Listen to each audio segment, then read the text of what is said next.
Ah, la stratégie d'entreprise. C'est tout un art, n'est-ce pas?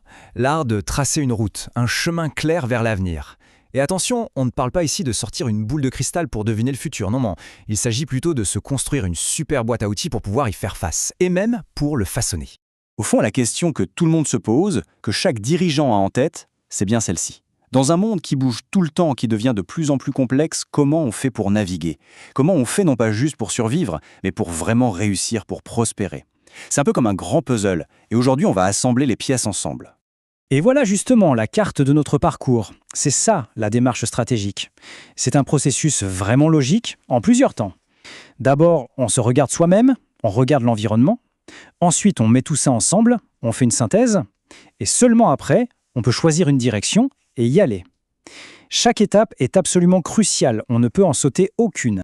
Alors, au programme aujourd'hui, on va suivre 5 grandes étapes. D'abord, on va définir ce qu'est vraiment la stratégie. Ensuite, on plonge au cœur de l'entreprise avec le diagnostic interne, puis on lave la tête pour regarder dehors avec le diagnostic externe. Après ça, on rassemble tout avec le fameux SWOT. Et pour finir, on verra comment on choisit et on met tout ça en musique. Bon, première étape, commençons par le commencement. Avant même de penser à construire une stratégie, il faut être au clair sur ce que ce mot veut dire, exactement. Alors, ce qu'il faut bien comprendre, c'est que la stratégie, ce n'est pas juste une idée de génie qui tombe du ciel. Pas du tout. C'est plutôt un ensemble de décisions, un ensemble de choix qui sont cohérents entre eux. Le but, c'est de faire en sorte que tout le monde, que toutes les ressources, tous les talents, tous les investissements rament dans la même direction vers un objectif à long terme. Et là, ça devient fascinant. Parce qu'une stratégie, en fait, elle n'est jamais figée, jamais gravée dans le marbre. D'un côté, il y a le plan de départ, ce qu'on appelle la stratégie délibérée. C'est la route qu'on a prévue. Mais voilà, la réalité du terrain, les imprévus, les virages inattendus, eh bien ça oblige à s'adapter. C'est la stratégie émergente. Le vrai talent, le génie stratégique, c'est justement de savoir jongler, de savoir combiner les deux. Allez, on avance. Deuxième étape. Avant de vouloir conquérir le monde, ou même juste de regarder par la fenêtre, une entreprise doit d'abord se regarder dans le miroir. C'est l'heure du diagnostic interne.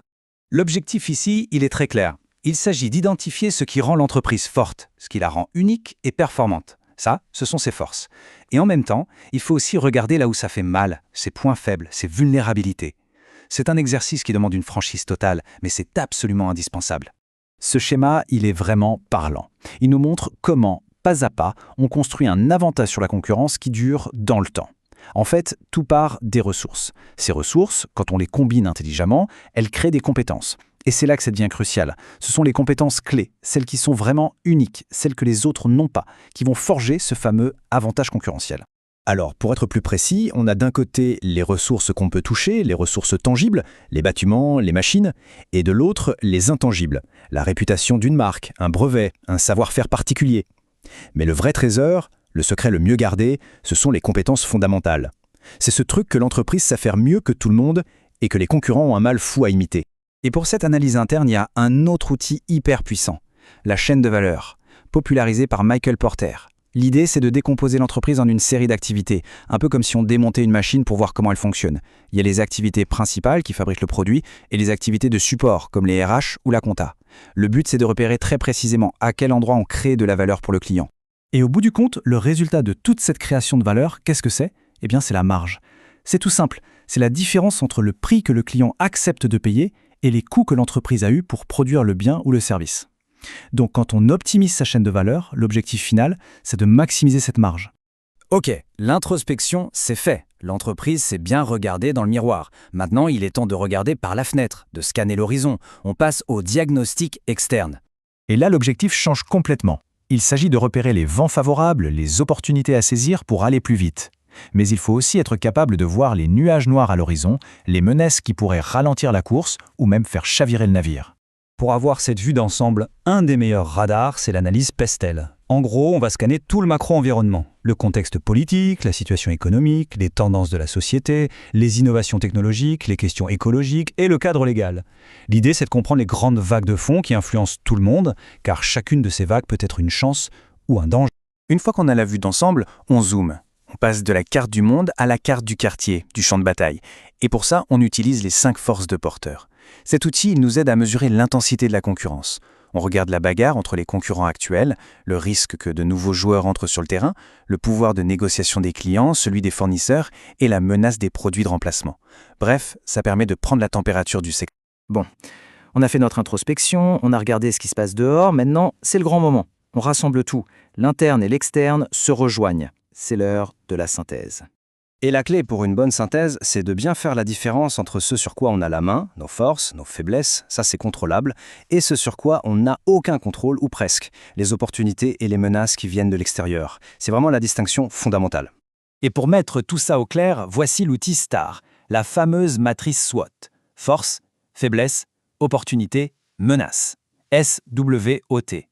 C'est une grille toute simple, mais qui donne une photo à un instant T de la situation stratégique qui est d'une puissance incroyable. C'est vraiment à partir de là qu'on va pouvoir commencer à imaginer les chemins possibles pour l'avenir. Ok, l'analyse est bouclée, la synthèse est sur la table. Maintenant, on entre dans la phase la plus critique, la plus délicate peut-être, celle du choix et de l'action. Et là, il y a un concept essentiel à avoir en tête, celui de rationalité limitée. Ça veut dire quoi?